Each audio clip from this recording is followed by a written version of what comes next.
Hi everyone and welcome back to my channel. For those of you that are new here, my name is Ellie and I'm the founder of Code of the Future, and today we're going to be continuing with the Rust course where I'm teaching you all about Rust for beginners. Before we dive into the tutorial, make sure you give this video a big thumbs up and subscribe down below if you are new to the channel. But with that said, I'll put my glasses on and I'll move you onto the screen. So in the previous video we looked at structs and enums, and in this final video I'm just going to show you something. It's very short and it's just how you can incorporate other files into your Rust coding. Okay, so I'm going to open up tutorial 16. We've got our main RS file in here. Now all I'm going to say is, I'm just going to pop it here, I'm going to say we can create a function in another file and then run it in our main file. Okay, so the way that we do that is we go into our source file folder here and we're just going to create a brand new Rust file. And click new file, open up a new file. I'm going to save it, and I guess we're just going to save it as file 1, let's say. This is where we're doing it. I'm going to save it as a Rust file. Okay, so now we have the main file and we have this file. So say we want to, say we want to do some coding in here. So let's say, you want the function, I don't know, let's say we're doing some maths. Let's say this function is, this file wants to be all to do with maths. How would we be able to, I guess, print this? So let's say, so hello from file 1. Okay, so how would we be able to print this in our main Rust file?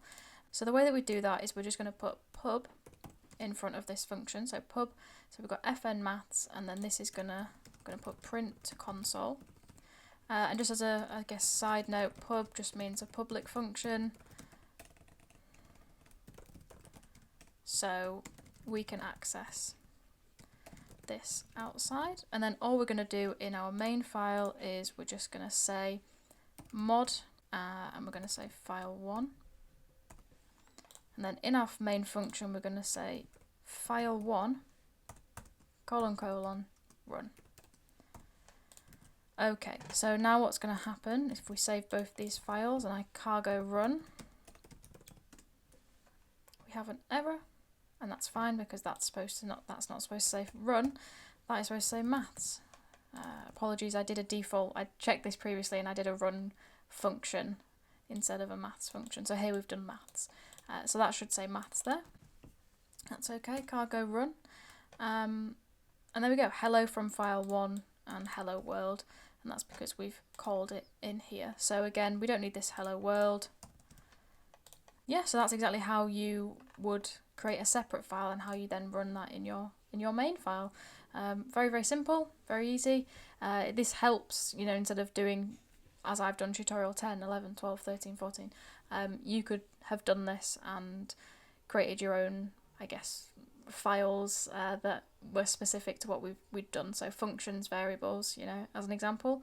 But yeah, there you go. That's how you incorporate a file into Rust and how you do a bit of coding outside of the main function that will then be called in the main function.